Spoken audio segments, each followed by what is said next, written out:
terinspirasi oleh buku Mr. Prabowo, ya, Paradoks Indonesia, yang menggambarkan tentang ironi antara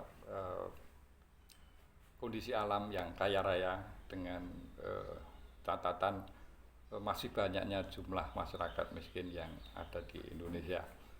Nah, inspirasi itu saya terjemahkan dalam bentuk paradoks politik di Indonesia, ya.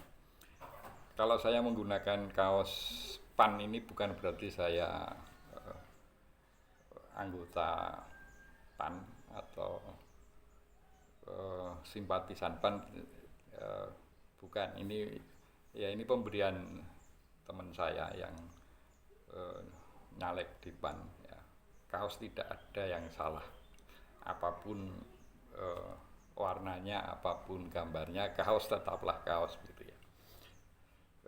Sebetulnya saya ingin memakai kaos PKS. Saya juga diberi oleh seorang teman yang barangkali juga simpatisan atau mungkin bahkan kader partai PKS, tetapi saya cari nggak ketemu, mungkin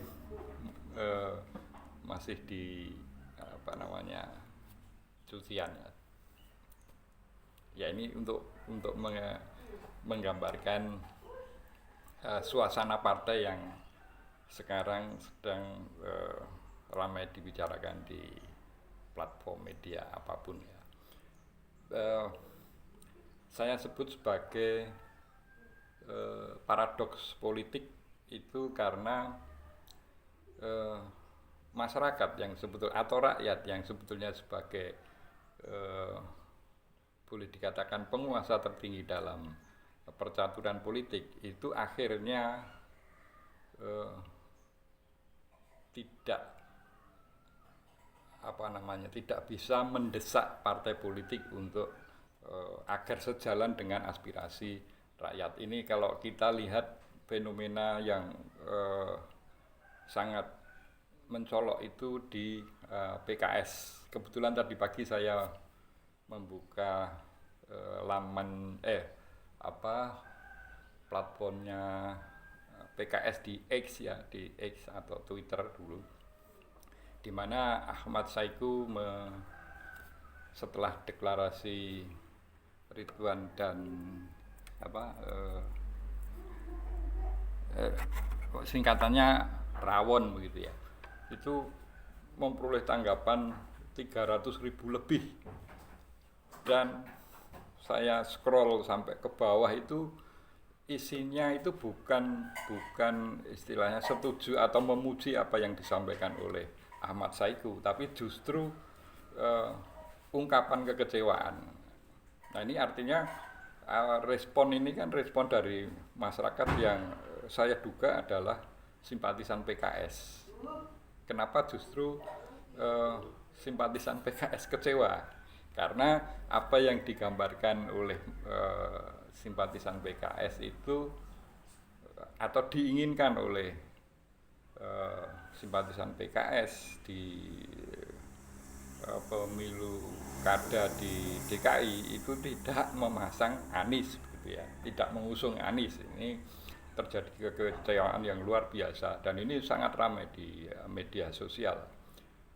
Itu juga didukung oleh survei yang dilakukan SMRC, ya, Saiful Mujani Research and Consulting, itu bahwa untuk pendukung PKB dan Nasdem itu lebih dari 70% itu memilih Anies. PKS apalagi itu lebih dari 90% pendukung PKS itu memilih Anies. Ironisnya adalah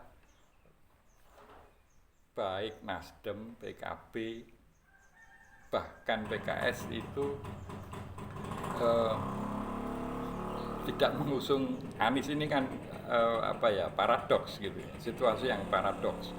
Artinya rakyat di satu sisi sebagai pemegang kedaulatan tertinggi, tetapi aspirasinya itu justru boleh dikatakan tidak didengar oleh mesin partai begitu ya.